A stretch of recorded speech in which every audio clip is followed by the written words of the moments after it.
Assalamualaikum warahmatullahi wabarakatuh. Mari kita awali kajian kita dengan membaca basmalah. Bismillahirrahmanirrahim. Alhamdulillahirabbil alamin. Assalatu wassalamu ala asyrafil anbiya'i wal mursalin Nabina Muhammadin wa ala alihi wa ashabihi wa barik wa sallim ajmain. Asyhadu an la ilaha illallah al-malikul haqqul mubin wa asyhadu anna Muhammadar Rasulullah shadiqul wa'dil amin. Raditu billahi rabba wa bil islami dina wa bi Muhammadin nabiyyan wa rasula. Rabbana zidna ilma warzuqna fahma waj'alna min ibadikas sholihin. Amin. Bapak Ibu dan sekalian, jamaah salat maghrib dan kajian ilmu Masjid Miftahul Khair Tegal Besar yang dirahmati Allah, kita bersyukur pada Allah Subhanahu wa taala masih diberi sehat walafiat, masih mampu menggunakan kesempatan yang dianugerahkan pada kita sampai dengan detik ini untuk dimanfaatkan, meningkatkan kualitas penghambaan kita kepadanya dan usaha untuk memperbagusi atau menyempurnakan pandangan hidup kita agar tidak terjebak menjadi sosok yang bal tu'thirunal hayatad dunya, menjadi orang yang terlalu obsesif, dikendalikan dan dipengaruhi oleh perkara-perkara dunia ini,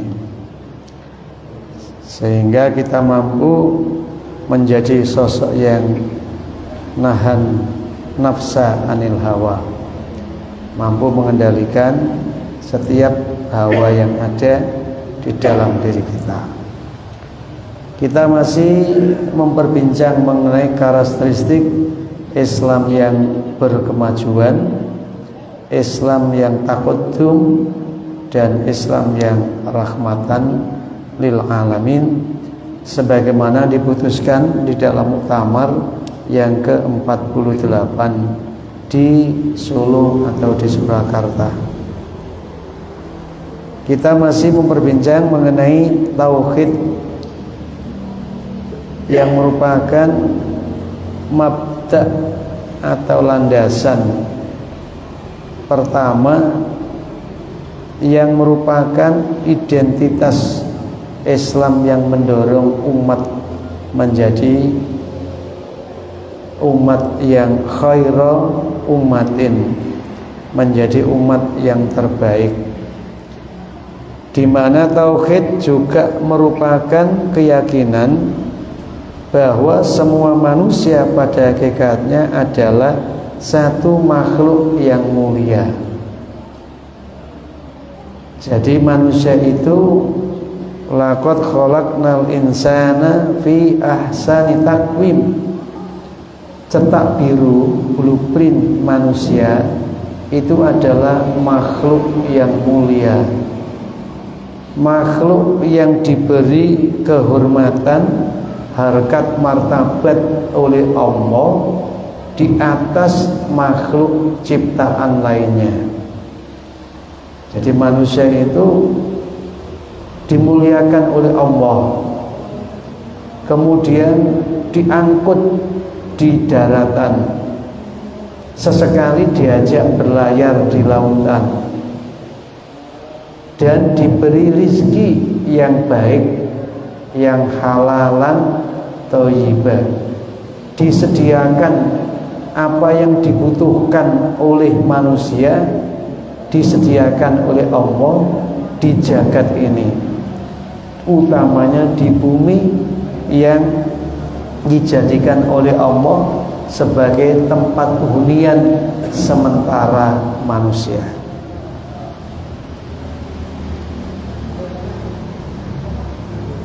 Dan karena itu manusia harus dimuliakan dan dicerah-cerdaskan supaya tidak menjadi pengabdi-pengabdi selain Allah, supaya manusia tidak merendahkan martabatnya dengan mengagung-agungkan gunung, mengagung-agungkan laut, mengagung-agungkan pohon, seolah-olah ciptaan-ciptaan tadi itu menjamin keselamatan dirinya dan bisa memenuhi kebutuhan hidupnya. Sekali lagi, tidak. Allah menyebutkan di dalam surat Al-Quraish, li'ila fi Quraisyin ila fihim rihlatas syita'i was-shaif, adalah kebiasaan yang terjadi dalam kehidupan suku Quraisy. Mereka itu mundar-mandir, lalu lalang, hilir mudik di musim panas maupun musim dingin. Mereka melakukan rihlah, perpindahan untuk niaga, untuk mendapatkan pemenuhan kebutuhannya. Tetapi apa yang terjadi? Tidak ada yang bisa menjamin terpenuhi kebutuhan manusia itu kalau kemudian tidak membawa setiap usahanya itu sebagai ibadah pengabdiannya kepada Allah. Falyabudu rabb hadzal bait, maka mereka menyembah kepada ini pemilik rumah, menyembah kepada pemilik rumah ini, yaitu pemilik Baitul Haram. Siapa yang memiliki Baitul Haram?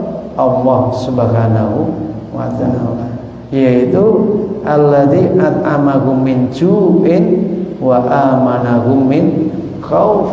Dia yang memberikan kenyang, memberikan makan dari kelaparan yang dideritanya, dan dia yang memberikan jaminan aman, nyaman, tentram, tenang atas suasana batin yang galau, yang khawatir, yang serba dalam ketakutan. Bapak Ibu sekalian, kehidupan ini kalau dibiarkan, tidak dituntun dan dibimbing dengan tauhid yang benar, hukum rimba itu berlaku di mana saja. Yakni yang kuat itu akan memangsa pada yang lemah. Yang kuat itu akan menerkam, menghabisi terhadap yang lemah, karena dianggap sebagai pesaing, dianggap sebagai kompetitor. Padahal semakin banyak makhluk-makhluk hidup yang berdampingan itu, rezeki yang disediakan oleh Allah untuk memenuhi kebutuhan mereka itu juga akan tersebar banyak. Ya. Maka pikiran-pikiran primitif seperti itu juga di era modern seperti ini masih tumbuh. Orang berdagang, kemudian bersaing, semakin banyak yang berdagang, logikanya kalau yang beli berkurang, tidak ada yang dapat keuntungan, maka lalu seolah rezeki yang mestinya menjadi miliknya itu disandra oleh temannya. Ketika jualannya barang yang sama, ketika jam dagangnya sama. Pikiran seperti itu mulai zaman primitif itu tumbuh sebagai hukum rimba. Padahal tauhid kita itu mengajarkan Allah pasti memberi rizki kepada makhluk-makhluk yang ada ini. Wa ma min dabbatin fil ardi illa 'alallahi rizquha. Tidak satu pun yang melata gemeremet di muka bumi ini kecuali rizkinya itu ditanggung oleh Allah Subhanahu wa ta'ala. Maka agar manusia itu dibimbing dan dicerahkan pikiran hatinya untuk dia bisa istiqomah dalam cetak biru kemuliaannya, yakni dia itu tidak harus takut pada apapun, karena yang ditakuti harusnya cuma Allah Subhanahu wa ta'ala. Dia yang menciptakan segala peristiwa dan kejadian ini.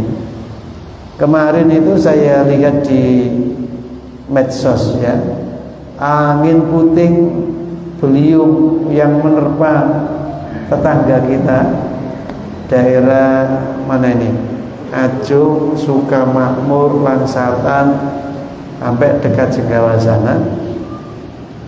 Betapa histerisnya orang karena rasa takut yang sedemikian rupa. Atap-atap ini berterbangan, rumah roboh. Catatan BPD itu ada sekitar 87 rumah yang roboh itu. Nah, rasa takut kepada peristiwa tidak dibarengi dengan rasa takut kepada yang membuat kejadian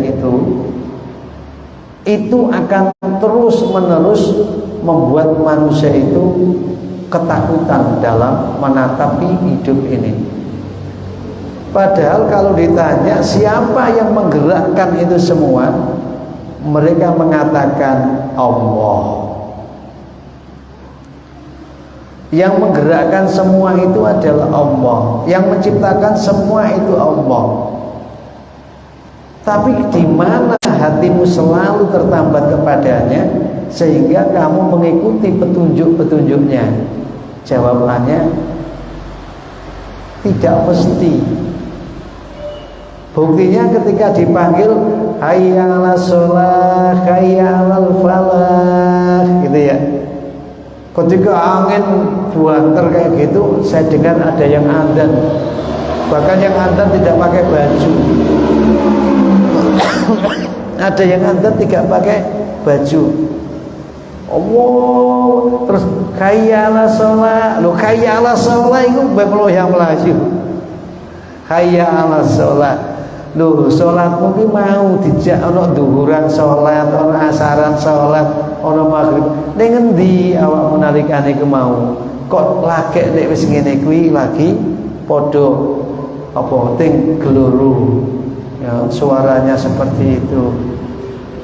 Nah, itulah yang kadangkala Allah menyindir kita, ya buduna ala harfin. Ada manusia itu yang mengibadah kepada Allah seperti orang berada di tepi jurang. Nek wis kepepet lagi nyeluk jenenge Gusti Allah. Padahal udkuruni adkurkum waskuruli wala takfurun. Ingat dengan aku akan ingat dengan kalian. Bersyukurlah atas anugerahku, jangan menjadi orang yang ingkar. Maka tauhid menjadi kekuatan yang mengembalikan manusia sebagai makhluk yang mulia, tidak pantas untuk tunduk, tidak pantas untuk menghamba DP kepada sesama manusia, apalagi sesama makhluk yang nilainya lebih rendah dari dirinya.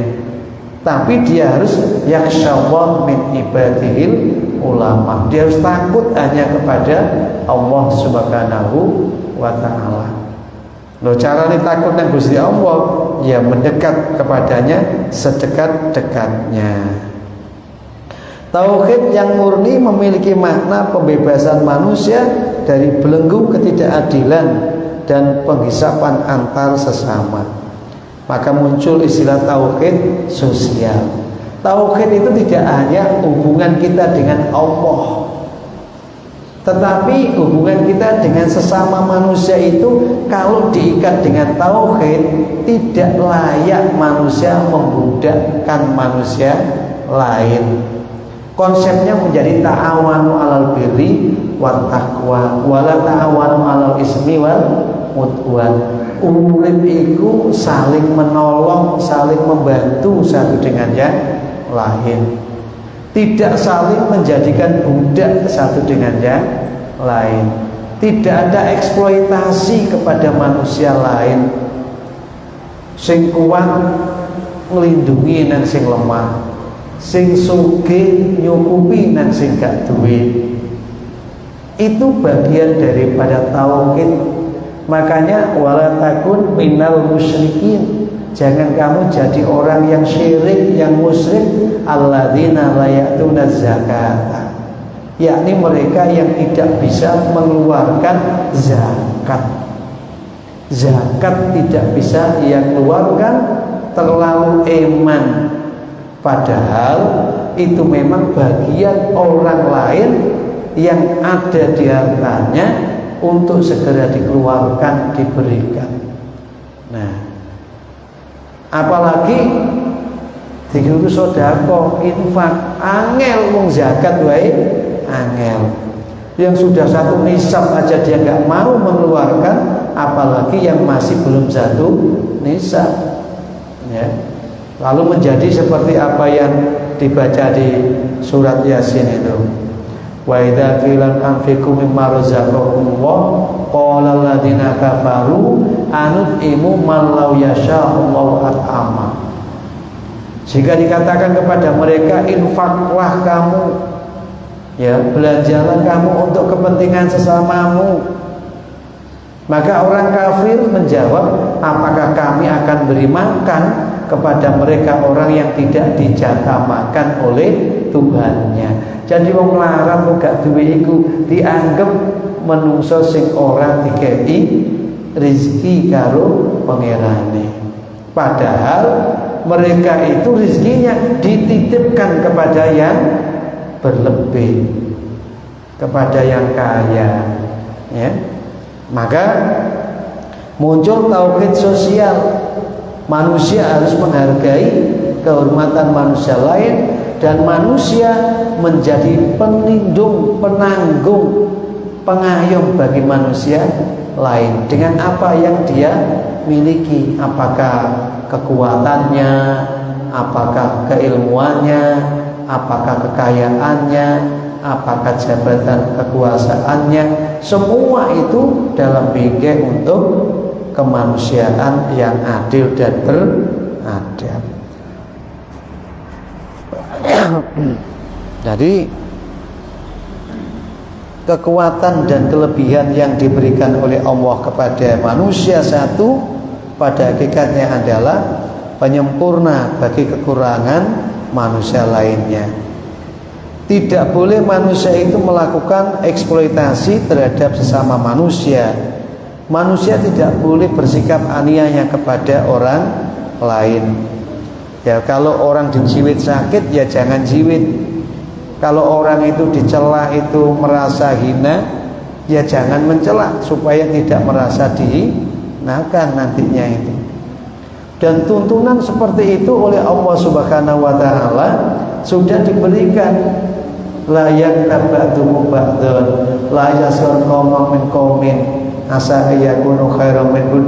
Sudah sangat lengkap petunjuk Allah dalam membangun relasi manusia yang harmonis. Maka kalau kita itu ingat bahwa manusia ini ciptaan Allah yang dimuliakan oleh Allah, maka kita tidak boleh menista kehormatannya, apalagi kita menganiaya, merampas hak-haknya. Itu konsep tauhid yang berdampak pada perilaku sosial. Maka sering kita di akademisi itu nyebutnya tauhid sosial. Bertauhid berarti berjuang untuk menyemaikan benih-benih kebenaran dan kebajikan, seperti perdamaian, keadilan, kemaslahatan, dan kesejahteraan. Maka kalau orang itu tauhidnya betul, tegak di atas tauhid, dia berperilaku adil pada diri sendiri, adil kepada Tuhan yang menciptakannya, adil kepada sesama manusianya, dan adil pula kepada sesama ciptaan-ciptaan Allah. Maka ketika keadilan ditegakkan, muncul kemaslahatan, karena setiap hak dapat diberikan dengan baik, maka kehidupan manusia akan terasa sejahtera, merasa bahagia, merasa nyaman dan aman, karena satu dengan yang lain bisa menjadi pengayom, pelindung, dan penolongnya. Jenengan bisa bayangkan kalau kehidupan kita itu satu dengan yang lain saling membenci, saling bermusuh, saling menzalimi, kira-kira ada tidak ketenangan dan kebahagiaan? Sulit rasanya untuk itu. Makanya dengan tauhid yang lurus, kita sadar sesadar-sadarnya bahwa manusia itu punya kehormatan yang harus dihormati, manusia itu punya martabat yang harus dijaga, dan manusia itu punya kemuliaan yang mesti ditempatkan pada posisi yang semestinya. Maka tidak terjadi sikap aniaya. Bojo lanang ya dadi bojo lanang, bojo wadon ya dadi bojo wadon, anak ya dadi anak, wong tuwa ya dadi wong tuwa, kanca dadi kanca, tangga dadi tangga. Semua hak-haknya itu bisa diwujudkan dengan baik, maka kesejahteraan akan dirasakan. Selain itu, tauhid akan membawa kepada sikap kritis saat melihat ketimpangan, ketidakwajaran, dan ketidakadilan dalam masyarakat. Sebuah perwujudan dari kemurnian akidah yang melekat pada diri setiap manusia. Jadi kalau orangnya itu tauhidnya kuat, takutnya hanya kepada Allah, tahu hal-hal yang mungkar, pasti dia akan melakukan amar ma'ruf nahi mungkar. Jadi orang bisa beramar ma'ruf nahi mungkar itu karena dia tidak tersandra dengan rasa takut kepada selain Allah. Kemungkaran yang dibiarkan itu akan menjadi sumber malapetaka dalam kehidupan bersama. Takutlah kamu suatu petaka yang tidak hanya ditimpakan kepada pelakunya saja, tetapi mereka yang tidak peka dan tidak peduli dengan lingkungan yang mengalami perubahan ke arah keburukan tadi itu. Maka semuanya akan terdampak, baik dia melakukan atau dia tidak melakukan kejahatan. Itulah dunia. Maka takutlah kamu musibah yang tidak hanya ditimpakan kepada mereka yang melakukan kejahatan, tapi juga semua yang ada di sekitar pelaku jahat karena membiarkannya tadi. Maka sebaiknya amar ma'ruf nahi mungkar itu bagian daripada wujud tauhidnya orang. Apalagi sekarang ini banyak orang menganggap perbuatan yang enggak benar itu dianggap privasi, urusan pribadi-pribadi sendiri. Orang lain dianggap tidak punya hak untuk intervensi, padahal tugas kita watawasau bil haqqi watawasau bis sabr. Kita harus terus menggemakan bagaimana supaya kehidupan ini tertata dengan tidak hanya prinsip bergotong royong tadi itu, prinsip membantu, tetapi juga dalam prinsip tawasau bil haq tawasau bis sabr. Dengan demikian tauhid yang murni menghadirkan ketulusan dan membuang jauh-jauh kesombongan dan kecongkakan. Tauhid yang murni itu mampu mendorong manusia untuk mengejar kemaslahatan dan membangun kejayaan yang bersumber pada kesolihan, baik kesolihan individual ataupun kesolihan sosial. kesolihan terhadap hal-hal yang bersifat natural, terhadap alam dia solih, terhadap sesama dia solih, terhadap dirinya dia solih, terhadap Tuhannya pun dia selalu melakukan kesolihan. Maka kesombongan dan kecongkakan yang ada pada diri manusia itu akan luruh, lebur, hilang, lenyap ketika tauhidnya itu lurus dan murni. Jamaah rahimakumullah, ini karakter yang pertama terkait dengan Islam yang maju itu, Islam yang berasaskan tauhid yang lurus, yang mampu membawa umat ini selalu mukhlisina lahudina kunafa'a, sehingga yamsuna alal ardi haunan wa idza khatabahumul jahiluna qalu salama. Tauhid yang mengajarkan bahwa kita ini adalah hamba Allah yang Maha Rahman, yang harus menjalani hidup di muka bumi dengan rendah hati, tidak ada kecongkakan dan kesombongan, karena apapun yang dikehendaki oleh Allah pasti terjadi, ya. Dan kemudian dengan ketulusan dan kerendahan hati itu dia menjelma menjadi sosok rahmatan lil alamin. Oke. Sampai di sini mungkin ada yang perlu didiskusi, diperdalam, monggo. Masih ada waktu. Nah, ini sudah satu karakteristik yang kita bahas 2 kali pertemuan. Insya Allah pertemuan berikutnya nanti asas yang kedua, karakter yang kedua. Monggo, yang pertama ini kalau mau didiskusikan. Ada?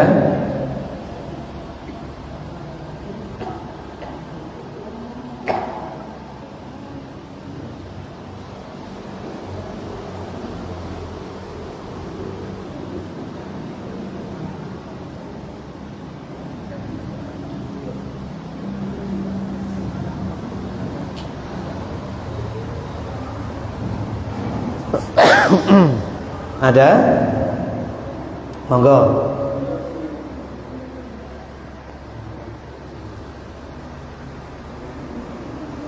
Jadi tauhid yang murni itu berawal dari asyhadu alla ilaha illallah sampai kepada nanti tumatul adza anit thoriq, mengambil